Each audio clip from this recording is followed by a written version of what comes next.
ወዳጆቼ ወንድሞቼ እንዴት ናችሁ? እናንተ ብሩክ ናችሁ። የእግዚአብሔር ሰዎች፣ የእግዚአብሔር ሕዝቦች፣ የእግዚአብሔር ወገኖች የተባረካችሁ ናችሁ። እግዚአብሔር አምላክ መልካም ነው። አንድ ነገር ልነግራችሁ ወዳለሁ ስለ መልካም ሰዎችና ስለ ክፉ ሰዎች። መልካም ሰዎች ብዙውን ጊዜ ከእግዚአብሔር ናቸው። ምንም ጥያቄ የለውም። ምንም የሚያጠራጥር ነገር፣ ምንም የሚያሻማ ነገር የለውም። በተቃራኒው ደግሞ ክፉ ሰዎች ደግሞ ከሰይጣን ወይም ከዲያብሎስ ናቸውና ክፉ ሰዎች ላይ ብዙውን ጊዜ ክፉ መንፈስ ነው የሚገባባቸው በውስጣቸው።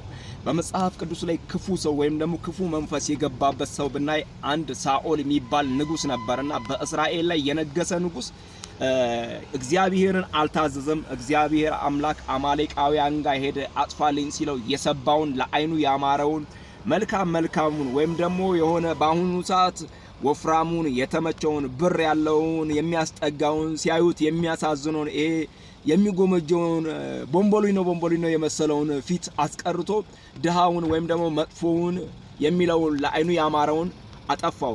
እግዚአብሔር ግን ያለው ምንድነው? ሄደህ እንዳለ አጥፋ ነው ያለው።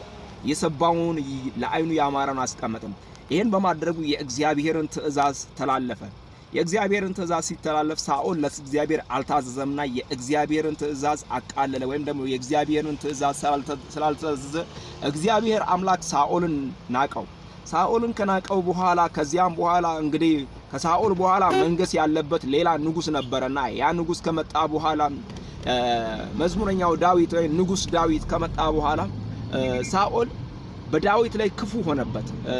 ሳኦል በዳዊት ላይ ምቀኛ ሆነበት። ዘመኑን ሁሉ ምቀኛ፣ በሚሰራው ነገር ምቀኛ፣ በሚዘምረው ነገር ምቀኛ፣ በሚወጣው አወጣጥ ምቀኛ፣ በሚገባው አግባብ ምቀኛ፣ ክፉ ሆነበት።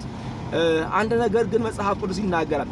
ሳኦልን የያዘው ክፉ መንፈስ ከእግዚአብሔር ዘንድ ነበር የመጣው እና አንዳንድ ክፉ መንፈሶች ክፉ የሆኑትን ማለፍ የምንችለው በእግዚአብሔር ቃል ወይም ደግሞ በጸሎት ነው። ወዳጆቼ ጸሎት ትልቅ ኃይል አለውና በዚህ መሃል እግዚአብሔር አምላክ ይረዳናል። እንግዲህ መልካም እንድትሆኑ እግዚአብሔር አምላክ መልካሙን መንፈስ ይስጣችሁ። እግዚአብሔር አምላክ መልካም ያደርግላችሁ። ተባረኩልኝ። ጌታ ለዘላለም ይባርካችሁ። አምላኬ እንደ ባለጠግነቱ በክብር በክርስቶስ ኢየሱስ የሚያስፈልጋችሁን ሁሉ ይምላባችሁ እያልኩ እኔ ወንድማችሁ መስፍን ይህንን ቃል ሼር አረጋችኋለሁ። ጌታ ለዘላለም ይባረክ።